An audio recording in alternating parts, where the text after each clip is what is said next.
¿Qué pasó, boxing fanáticos? It's here to do another boxing analysis. This is a post-fight analysis between Nonito, the Filipino Flash Donaire, versus Carl the Jackal Frampton. Now, pretty much what happened is he was too submissive, and I'm talking about Nonito. I'm gonna get cut straight to the chase. Nonito could not cut off the ring effectively. Carl Frampton had a great movement. He had amazing footwork. He knew how to box going backward very well, which I already knew ahead of time. His side-to-side angles after punching was perfect, because that's a huge way to dominate your opponent.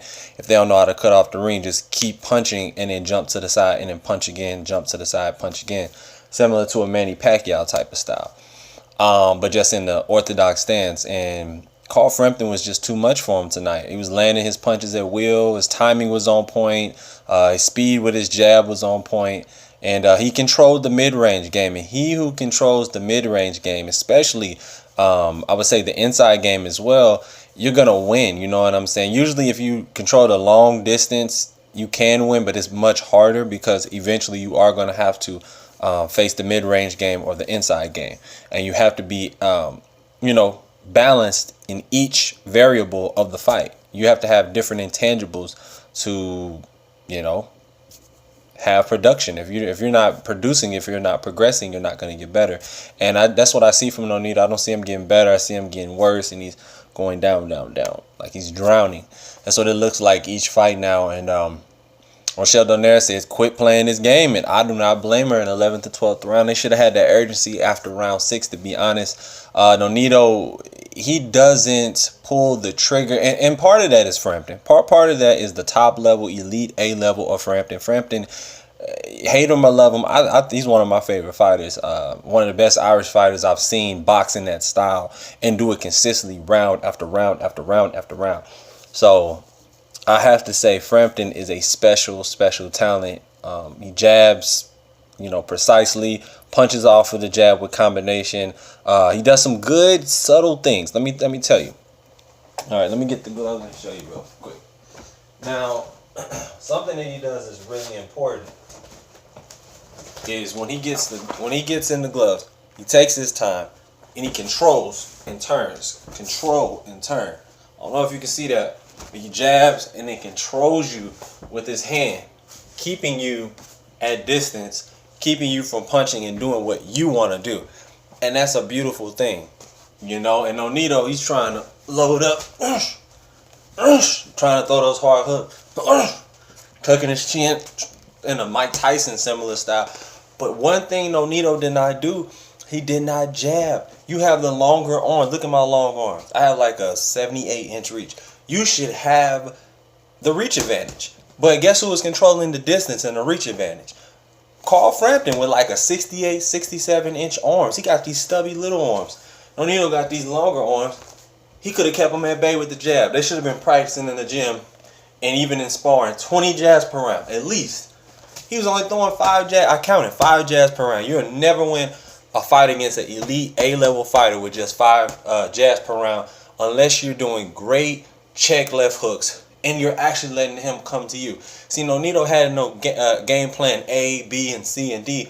It was just A, which is come forward, maybe back up to the ropes, play possum, act like you hurt, and then launch those uppercuts, which was very successful. I will give Nonito his credit. He's always been a great uppercut artist as well as a left hook artist, but throw something behind that uppercut. Bop, bop, boom. And just like in the 11th round, he almost got the knockout. You had Carl Frampton hurt, legs wobbly, even in the 4th round too, and he just couldn't pull the trigger. So if you can't pull the trigger, it's time to hang these up. And that's just basically what it comes down to. Nonito hit him with a big leaping left hook. I mean, timed him perfectly when Carl Frampton was going back, because Carl Frampton does love to go backward. He likes to backpedal in a straight line. And the best solution, the best potion, the best, what's going to work is throwing that left hook. So all he had to do was do that in the earlier round, especially in the 1st round. He could have got him out there in the 1st.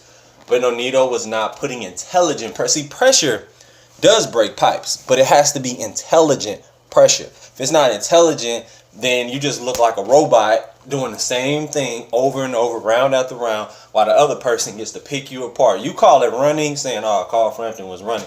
He was not running. Nonito did good with the uppercut, but Carl Frampton come back with a good 2-3 combination. And I'm telling you, that was just the difference in this fight is everything Nonito tried to do got nullified for the most part, and Carl Frampton controlled the pace, the distance, and overall the accuracy of the fight. Like, every time Nonito tried to do something, Carl Frampton sticking it to his face. And then he even messed up his eye. A couple of them was headbutts, but a lot of that was from the right hook.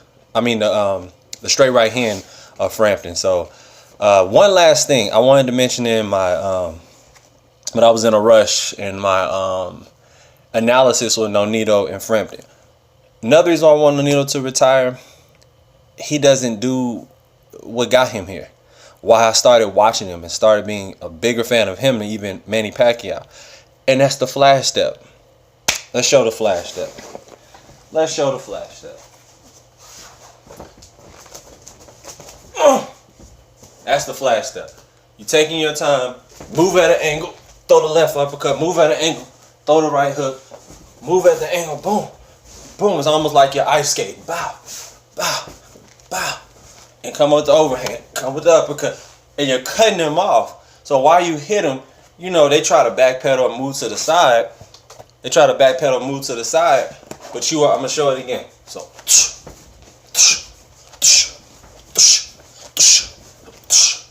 that's all it is moving side to side, throwing uppercuts, throwing the overhand right, even coming over with a left hook. And he just didn't do it, man. So it is what it is. Nonito need to retire. He gave a good effort. It was a good fight. I was entertained the whole fight. I just felt like Nonito could have picked up the pace, man. Pick up the pace, pick up the pace, pick up the pace. But anyways, tell me what you think in the comment section below. Who should Carl Frampton face next? Do you really feel Nonito should even come back after this performance? And that's pretty much it, guys. Don't forget to like, rate, comment, and subscribe. Hit that bell icon over there. And like I said, smash that like button. Peace.